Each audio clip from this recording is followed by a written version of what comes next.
है परमात्मा,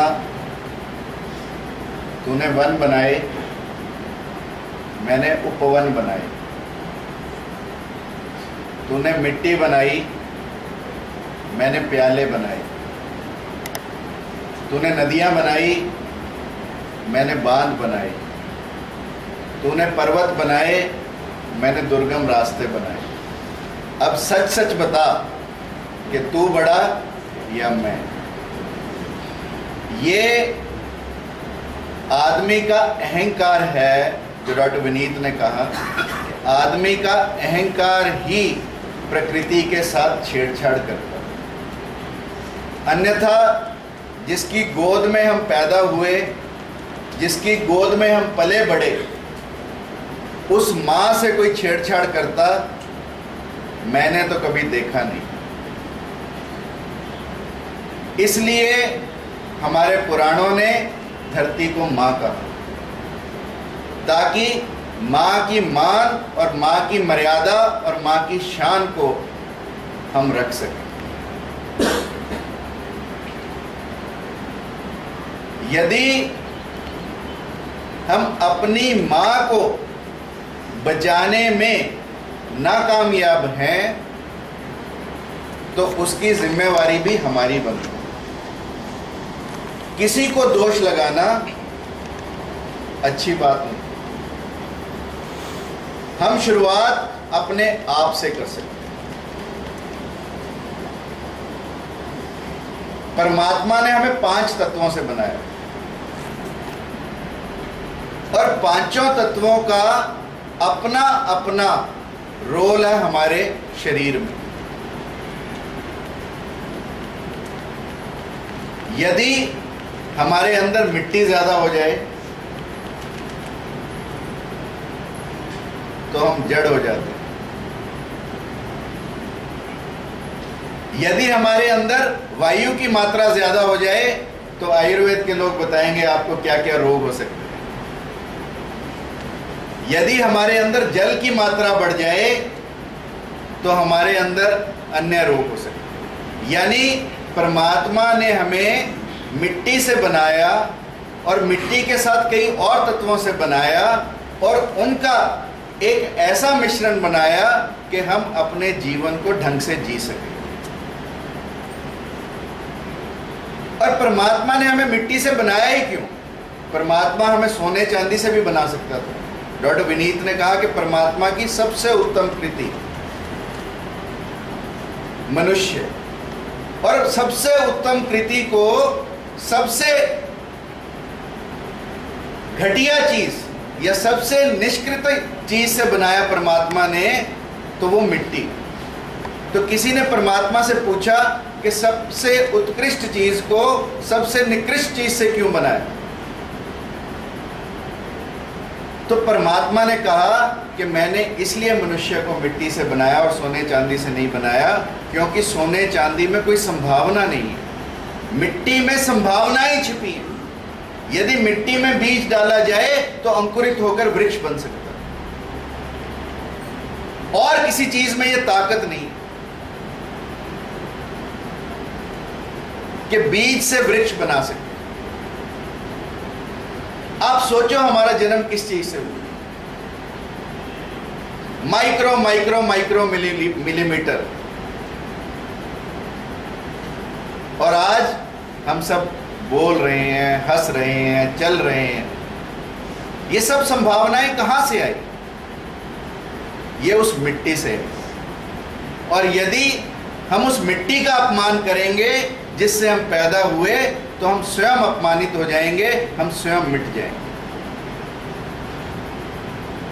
प्रकृति की रक्षा के लिए हमने जितने भी परमात्मा, यदि आप उसका अस्तित्व नहीं मानते, यदि फोटो भी माने, तो जितने भी परमात्मा हमने बनाए सबके साथ प्रकृति को जोड़ा। भोले शंकर के गले में नाग है। भोले शंकर का वाहन क्या है? नंदी बैल। भगवान विष्णु किस पर सोए हैं? शेषनाग। माता लक्ष्मी का वाहन क्या है?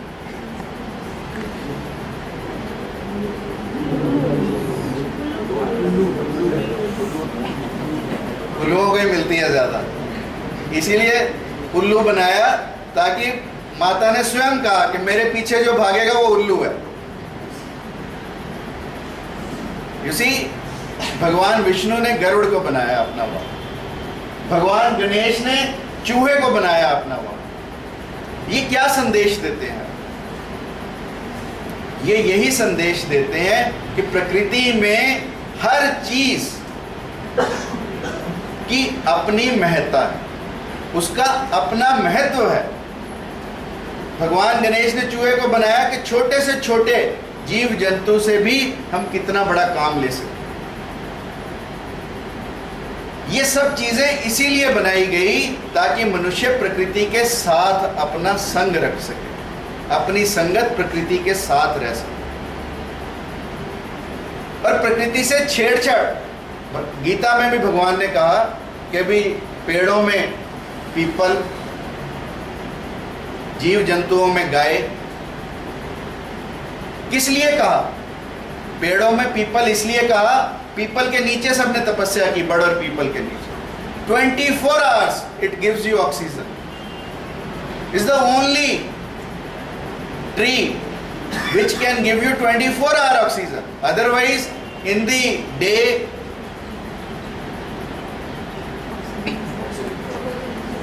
photosynthesis, you know, and then carbon dioxide. It is a cycle. So, beyond this cycle, people का वृक्ष बना जो 24 घंटे हमें ऑक्सीजन दे, और इसीलिए पीपल की पूजा करते हैं हम लोग। इसीलिए लोग उसको पानी देते हैं, इसीलिए लोग उसके आसपास धागा बांधते हैं। All these things were basically meant to respect the nature, to honour the nature, ताकि कम से कम कोई पेड़ तो ऐसा हो जिसे आदमी ना काटे। पीपल को काटने का विधान है, पूजा बताई गई कि यदि मजबूरी में काटना ही पड़े तो पूजा करके काटे। ये सब चीजें इसीलिए बनाई गई। जितने हमारे उपवास रखे गए उनका समय देखो। निर्जला एकादशी कब आती है? जब सबसे ज्यादा पानी की कमी होती है, कि एक दिन यदि सभी व्यक्ति पानी नहीं पिएंगे तो at least it will lead on to some amount of water conservation. Sawan के महीने में कावड़ की यात्रा रखी गई।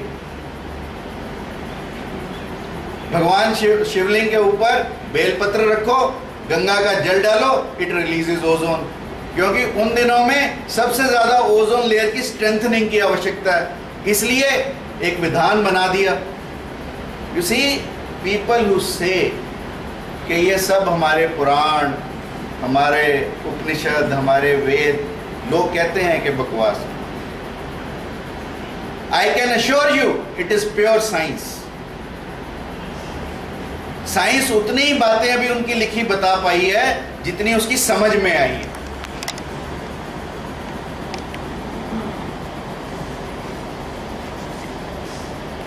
Because where the science ends, the spirituality begins.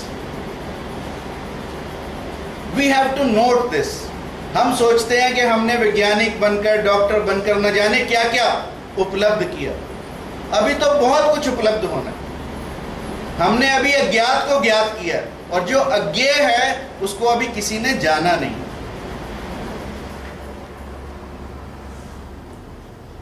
Mobile की बात की डॉक्टर विनीत ने। मोबाइल रेस का सबसे ज्यादा हार्म छोटी छोटी चिड़िया, छोटी छोटी बैया, छोटे छोटे पक्षी अब कहां नजर आते हैं? पहले आप घर के बाहर गेहूं सुखाओ, कितनी चिड़ियां चैं चैं चैं चैं करते आती थी, चू चू। अब एक चिड़िया आपको देखने को नहीं मिलेगी। This is the harm of the electromagnetic waves which are at the lower level. So technology in a way has done wrong to the nature, but at the same time we cannot leave technology. So we have to devise ways whereby we can strike a balance between the nature and the modern technology. A balance has to be struck. But अभी हो क्या रहा है unplanned growth.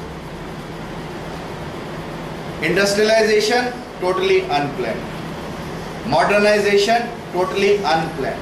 We are not planning anything. Otherwise, industrialization at the cost of agriculture, this country cannot think of. Agriculture has its own point. But government is acquiring the agricultural land for industrialization. This could be the worst thing to happen in India, because the 70% population in India is based upon agriculture. The economy is based upon agriculture. पहले हमारे घर पूरे स्वावलंबी थे, self financing थे। 2-4 एकड़ जमीन, उस पर खेती करते, उससे गेहूं निकालते, घर में 1-2 डंगर रखते, उनका दूध पीते, कोई नौकरी करे ना करे कोई फर्क नहीं पड़ता था, रोटी सबको मिलती थी। आज डिग्रियां लेकर हम खेती करना नहीं चाहते, डंगर हम पालना नहीं चाहते, तो खाएंगे कहाँ से? So we need to learn to respect nature. भगवान कृष्ण ने अपने होंठों पर बांसुरी रखी, क्या संदेश देने के लिए रखी? कि बांसुरी का अपना कोई सुर नहीं है, जैसी बजाओ वैसा सुर निकालेगी, और आगे पीछे से खुली है, ऊपर से भी खुली है। यानी बांसुरी के जैसा सहज जीवन जब हमारा होगा, उस दिन हम मूल रूप से प्रकृति के संग होंगे। और जब जब मनुष्य ने प्रकृति का संग छोड़ा, तब तब विनाश हुआ। The axis is 66.5 degrees. The earth is rotating at an axis of 66.5 degrees. They say that half a degree tilt can bring tsunami in half the part of the world. And it's a critical balance. This balance we are disturbing. आखिरकार जितना हम ऊपर बढ़ रहे हैं, आ तो नीचे से रहा है. Whether it is cement, whether it is bricks, whether it is steel, everything is coming from down the earth. From down the earth, we are bringing everything up the earth. Meaning by we are disturbing the balance. And if the 66.5 degree tilt is becoming 67.5, the whole earth will be full of water. और ये सृष्टि हमेशा जल प्रलय से समाप्त हुई। सभ्यताएं आई, सभ्यताएं चली गई, यूनान, मिस्र और रोमा सब मिट गए जहां से। कुछ बात है कि हस्ती मिटती नहीं है हमारी, इसलिए नहीं मिटी क्योंकि भारत प्रकृति के साथ रहा।